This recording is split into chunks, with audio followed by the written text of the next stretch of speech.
quero registrar aqui a presença da diretora-geral, Rosemar Stalvi, a presença da nossa diretora acadêmica, Jussara Lumers. Bom dia. E a presença também da coordenadora do curso de Direito, Jussara Pontes, que está aqui, mas já vem. Já vem. Hoje a gente traz aqui para vocês a presença da escritora amazonense Miriam Scott. A Miriam, que é formada em Direito e exerceu advocacia por alguns anos e depois enveredou pelo mundo da literatura. Eu peço uma salva de palmas para a Miriam Scott. E a gente vai ter esse bate-papo, a Miriam vai falar um pouquinho da trajetória e depois vocês podem fazer algumas perguntas. Miriam, seja muito bem-vinda ao IAMES, é um prazer para a gente você estar aqui. E a gente sabe que você hoje ganhou prêmios literários, seu romance Terra Úmida está indo pelo Brasil inteiro.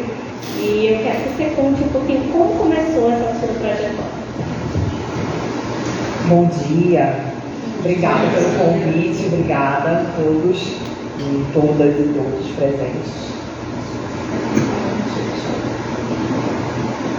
Bom, já faz um tempinho que eu estive no lugar de vocês. Eu entrei na UFAM em 98, e naquela época nem era UFAM, era UA. E frequentei a faculdade durante 5 anos e meio, porque, enfim, a federal, os meus problemas são as greves, então eu peguei 3. Parecia que eu nunca mais ia sair da faculdade, mas um dia aconteceu, então me formei em 2003.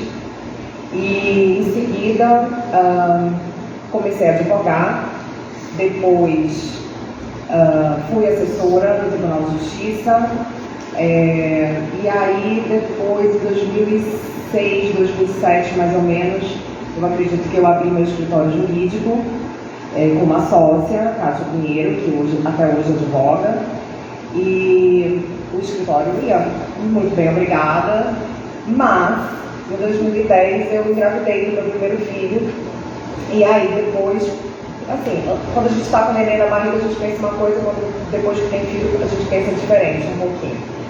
E, teoricamente, depois de 6 meses eu voltaria para o meu escritório, mas isso acabou não acontecendo por N fatores, Eu tive problemas de depressão pós-parto, então até eu me recuperar disso foi uma recuperação muito lenta, e um escritório jurídico para funcionar bacana como ele estava funcionando, de 8 às 5 da tarde pelo menos, e fora aquele período de escrever petição, atender o cliente, etc. E não era justo com a minha sócia eu continuar sem um prazo para voltar. Então eu disse, Kátia, eu não tenho um prazo para te dizer, eu não estou bem, eu prefiro sair da sociedade, você dá continuidade, enfim, conforme for a minha vida, eu volto, não sei, eu realmente naquela época não sabia. E muito ainda perdida nesse limbo da recém-maternidade, eu comecei a escrever, porque a escrita para mim sempre foi algo muito terapêutico. Desde pequena eu gosto de ter cadernos e escrever, tenho coleções de diários até hoje. Então a escrita foi uma das formas de terapia para mim, além da análise como terapeuta mesmo, mas eu gostava de escrever. E aí era uma época que tinha muitos blogs, hoje em dia a gente quase não lê mais blogs, Mas nessa época, em 2010, 2011, tinha uma porção de blogs de todos os assuntos possíveis. E eu encontrei a minha comunidade, que era justamente a de recém-mães tão perdidas quanto eu. E aí eu falei, eu vou então começar, em vez de escrever só para mim, eu vou abrir o meu próprio blog. Então foi assim que eu comecei a escrever crônicas maternas, que não eram tão adocicadas e nem tão romantizadas como eu costumava ler. Eu falei, não, eu quero falar sobre o outro lado da maternidade. Esse lado obscuro que muitas vezes a gente não diz, não sabe o que está acontecendo, as pessoas não nos avisam, só nos perguntam, você está feliz? Você está feliz? Não, eu estava tudo, menos feliz. Então eu quis fazer um blog o mais real possível. E aí esse blog acabou se tornando um livro, Crônicas Maternas do País das Maravilhas. E aí eu gostei da experiência. Meu primeiro filho foi crescendo e começando a me dar muito material para escrita. E aí eu comecei a escrever meus primeiros livros infantis. E o que definiu a minha mudança de carreira, de eu dizer assim, bom, é isso que eu quero, foi quando eu lancei o segundo livro infantil chamado O Menino que Só Queria Comer Tomate, lá em 2016. Que foi definidor porque eu consegui colocá-lo em algumas escolas aqui em Manaus. Ele virou paradidático de algumas escolas particulares. E aí, ao frequentar essas escolas como escritora, fazendo o que eu estou fazendo aqui com vocês, com esse papo, com os alunos e principalmente com as crianças, fazendo contação de histórias, etc., eu me apaixonei por esse universo. Eu pensei, é isso que eu quero fazer o resto da minha vida. É aqui que eu me encontrei. Mais do que a própria escrita, foi a minha presença nas escolas e a troca com as crianças que definiu a minha atividade. E aí, a partir daí, eu não parei mais. Só que eu acho que, para você se autodenominar escritor, escritora, a gente precisa estudar muito. E eu tinha em mim essa escrita que vocês aprendem, que é a escrita jurídica, que é uma escrita que a gente sabe muito própria do direito, extremamente rígida, você não pode falar de qualquer jeito, existem várias terminologias, você vai começar uma petição com excelentíssimo senhor doutor juiz. Quer dizer, então eu ainda estava muito engessada para escrever mais livremente, porque uma das coisas difíceis que acontecem ao longo da nossa vida enquanto estudantes é que a gente vai perdendo um pouco a criatividade, porque dependendo do ramo que a gente vai seguir na vida, a gente vai se engessando, o nosso pensamento vai se tornando mais rígido para seguir aquela determinada carreira. Né? O médico vai ficar ali só na medicina, estudando livros extremamente ali fechados, etc. Dificilmente ele vai fazer escrita criativa. Vocês da área jurídica vão ficar o quê? Treinando, escrever o juridiquês, né? É isso que vocês vão fazer. Então eu precisei me desfazer um pouco dessa escrita. E aí eu comecei a frequentar oficinas de escrita criativa fora de Manaus, porque isso é uma coisa que a gente ainda não tem, ainda falta, né? E uma das minhas pretensões, né, Lucia, a gente conversa bastante sobre isso, é abrir um curso de escrita criativa, não só para quem quer se tornar escritor, mas para quem quer escrever. Né? Nem sempre a gente quer escrever de uma forma acadêmica. Né? Então, eu corri atrás de muitos cursos, aí fiz curso de crônica, de contos, romance, escrita da poesia. E aí, aos poucos, eu fui sabendo quem eu queria ser como escritora. Né? Eu estava ali em busca da minha voz literária, que é o que todo escritor deseja, ter a sua própria marca, a sua própria identidade.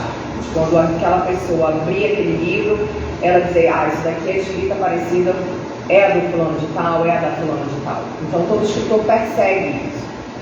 E, à medida que eu fui escrevendo, eu fui sentindo necessidade, depois de publicar vários outros livros, de saber mais sobre teoria literária. E aí eu aproveitei aquele período muito triste da nossa vida de pandemia, em que as faculdades, a maioria, conseguiram começar seus cursos online, né, se adaptaram a essa realidade do online. E aí eu me inscrevi para tentar entrar numa das vagas do mestrado da PUC de São Paulo. E aí foi quando eu disse, não, agora eu vou me tornar também pesquisadora, porque eu gosto de pesquisa. E aí eu fiz os 2 anos, concluí agora em novembro, o mestrado em literatura e crítica literária, para poder também ter base, para quando eu abrir o meu curso de escrita criativa, eu ter a base teórica que é tão importante.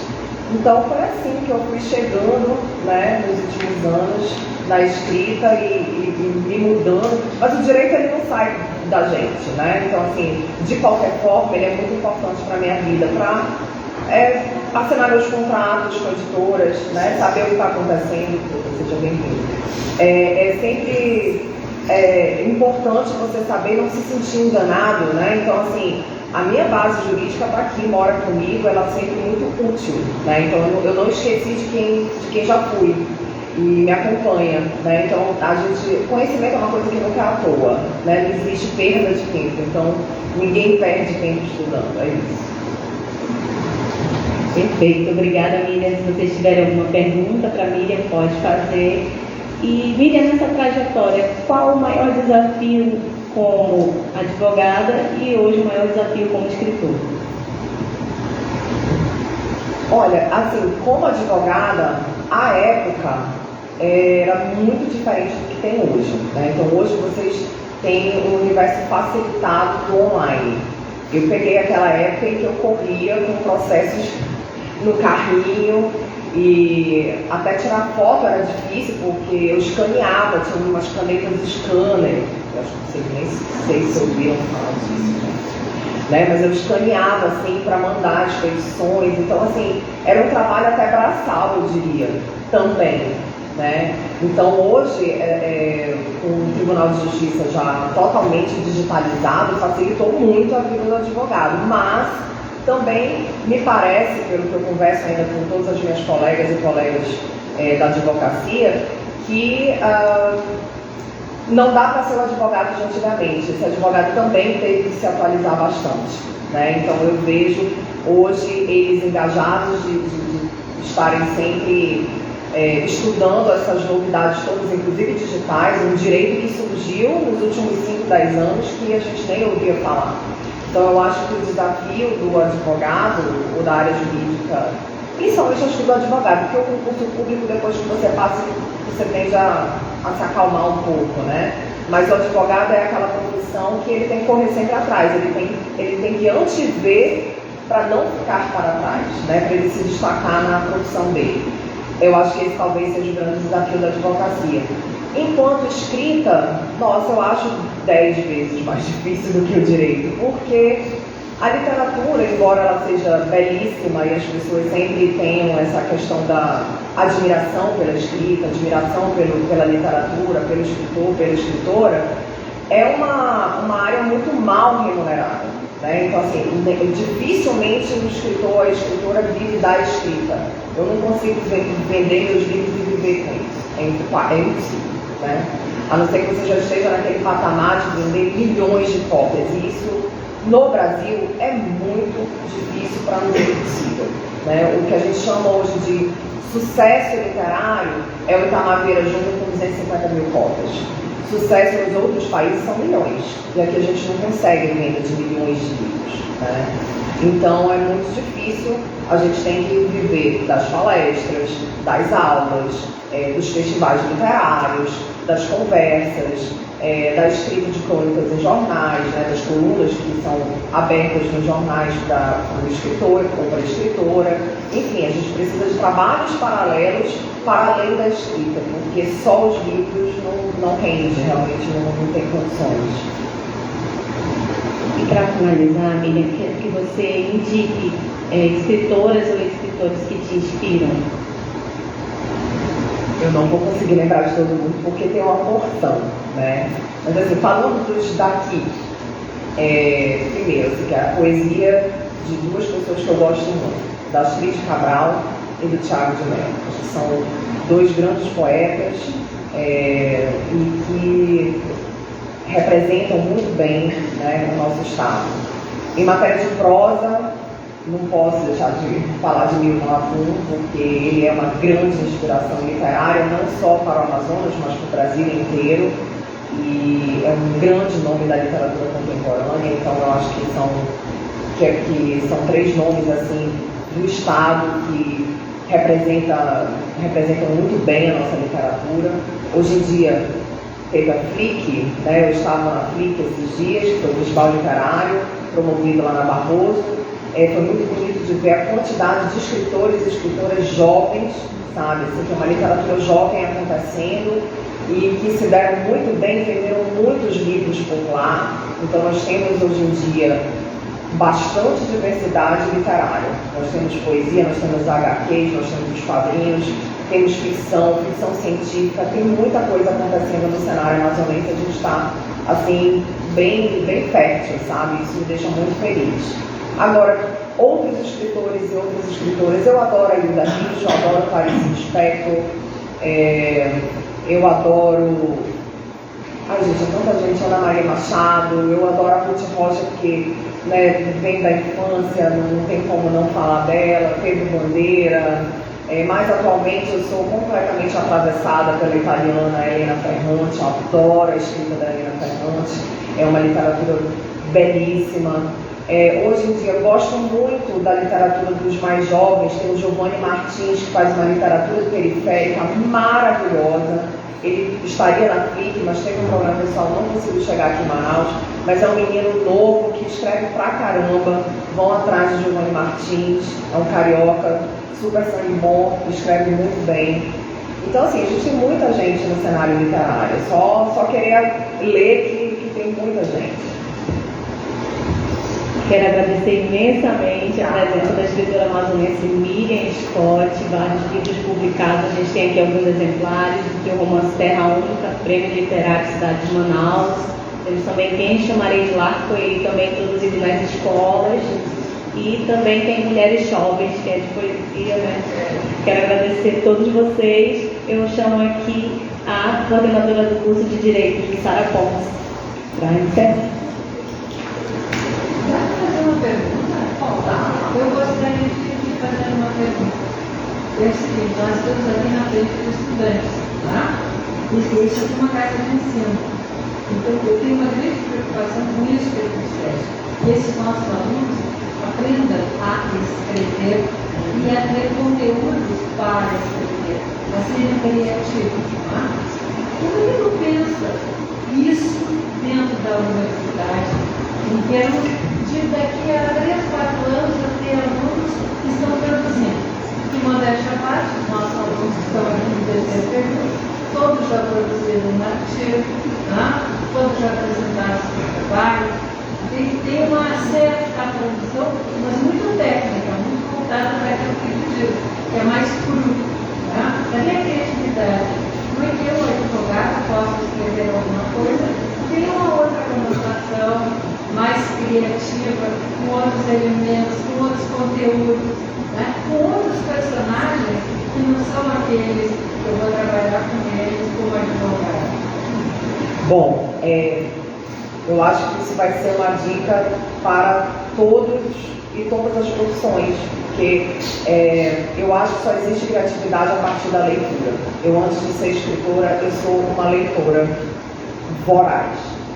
E uma das coisas que eu sempre acho que ajuda muito a desautomatizar esse pensamento que você fala, que a gente fica com um pensamento extremamente automatizado ao longo da vida, é a poesia. Eu acho que a poesia, ela é a quebra de paradigmas. Então, quando eu me sinto na tela branca, sabe, eu me deparo com a tela branca e digo, não sei para onde vou, eu recorro sempre à poesia. É impressionante a capacidade da poesia, tanto musicada quanto a de leitura, de expandir o nosso pensamento. Tanto que eu hoje em dia acho que é mais difícil ser poeta do que ser prosador, porque você conseguir, em tão poucas palavras, dizer o mundo, é muito difícil. Eu particularmente, sempre lembro essa questão da leitura, tá? Que esses olhares diferenciados para o mundo, para o espaço onde nós estamos, eles vêm da algumas ideias que nós temos, que nós vimos. Aí eu imagino assim, puxa, esse cara se expressa super bem, olha como ele conseguiu falar do céu, olha como ele conseguiu falar das mulheres. Tá? Então eu penso que isso é muito importante para nós, enquanto professores e enquanto alunos. O que eu acho que é porque sempre a questão da grade curricular das escolas, desde as escolas até a universidade, é o tempo. Acho que o nosso maior inimigo hoje da criatividade é o tempo. Porque tanto a partir do Fundamental 2 quanto nas universidades, você abrir um espaço para criatividade é quase impossível. Então, a partir do Fundamental 2, a gente começa a perder os alunos enquanto leitores. Eu vejo uma diferença discrepante quando eu vou ao ensino fundamental 1, onde as crianças estão extremamente abertas à literatura e falam sobre isso, espontâneas e contam as histórias, ainda leem, né? Ainda estão no universo literário, Quando eu chego no Fundamental 2, eu já sinto a diferença gigantesca à medida que eu chego no 8º ano, no 9º ano. Primeiro porque a tecnologia tem esse lado excelente de nos ajudar e ser uma ferramenta facilitadora, mas também nos tira a atenção. Então é muito difícil chegar com o adolescente, prender a atenção dele, que não seja através das telas, né? Então aí vem o papel dos pais também, porque como é que o filho vai ler se ele só vê os pais com o celular? É quase impossível. A gente é muito mais o exemplo do que o que a gente ouve. Então, meus filhos são grandes leitores, ainda bem, mas ele não poderia ser diferente. Dificilmente eles não me veem com um livro na mão. E a gente tem um ritual de todas as noites a gente lê alguma história ou alguma poesia. Todas as noites, não importa o que aconteça, está todo mundo muito cansado, tudo bem, então a gente vai ler uma estrofe, mas alguma coisa a gente lê. E assim deveria ser com todos e em todas as idades. Se você tem um livro ali na sua cabeceira em que você se desliga, né, das telas, deixa o celular para lá e antes de dormir você lê 3, 4 páginas, já é muita coisa, né, do que não ler nada. Eu não tenho tempo. Não, gente, quando a gente quer, a gente sempre arranja tempo. Então, o que eu acho que falta é espaço para a literatura em todas as áreas. Não é porque a gente vai fazer medicina que a gente pode deixar de ler. Eu já fui a médicos que são grandes leitores e disseram: nossa, eu não sei viver sem literatura. Porque a literatura ela é uma válvula de escape da nossa vida. É onde a gente se transporta para um outro espaço-tempo, né? E é onde a gente, de repente, eu acho que, para mim, é até a minha pesquisa de mestrado, é onde a gente pratica a alteridade. Para você entender o universo do outro, você precisa vivenciar, experienciar esse outro. E dificilmente você vai sair da sua bolha para viver efetivamente a vida do outro. Mas a literatura te promove isso.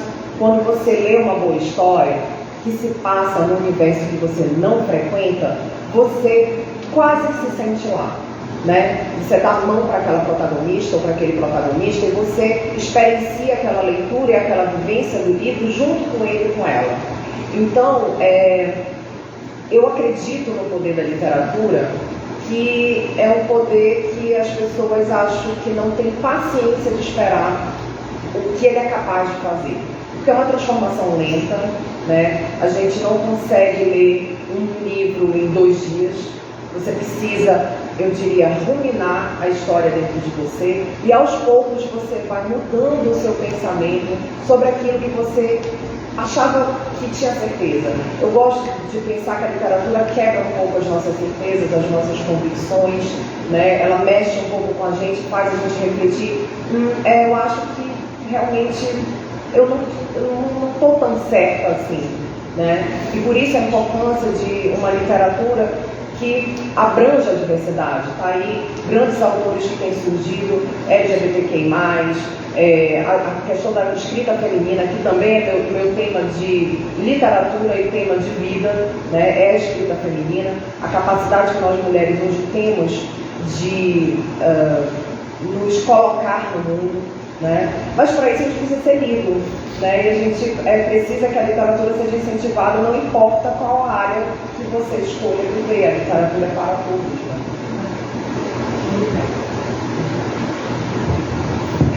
Gostaria de agradecer a sua presença, doutora Miriam Scott. A sua fala foi brilhante, a importância da leitura no curso de Direito, provocar também o interesse das leituras complementares. Porque quando a gente está estudando Direito, a gente quer estudar o manual de Código Civil, o manual do Código Penal, o manual, e aí a gente esquece que também tem leituras complementares, como, por exemplo, a Teia do Direito, que é bem interessante na área civil. Quem gosta de penal, estudar Michel Foucault. Então a gente sai daquela bolha, como a senhora está falando, né? Então, não estudar tão somente a lei seca, os manuais que são importantes, sim, mas enriquecer o nosso conhecimento na área que nós escolhemos também para poder atuar. E para podermos escrever, nós precisamos de conteúdo. E para termos conteúdo, somente lendo. Então, a sua participação foi brilhante e com certeza nos deixou refletindo, né? Será que eu estou lendo o suficiente? Será que eu preciso mais de leitura? Qual é a minha deficiência enquanto leitor? em que eu preciso desenvolver a minha habilidade de leitura. Então, eu agradeço muitíssimo e creio que essa manhã foi bastante produtiva para os nossos alunos. Muito obrigada.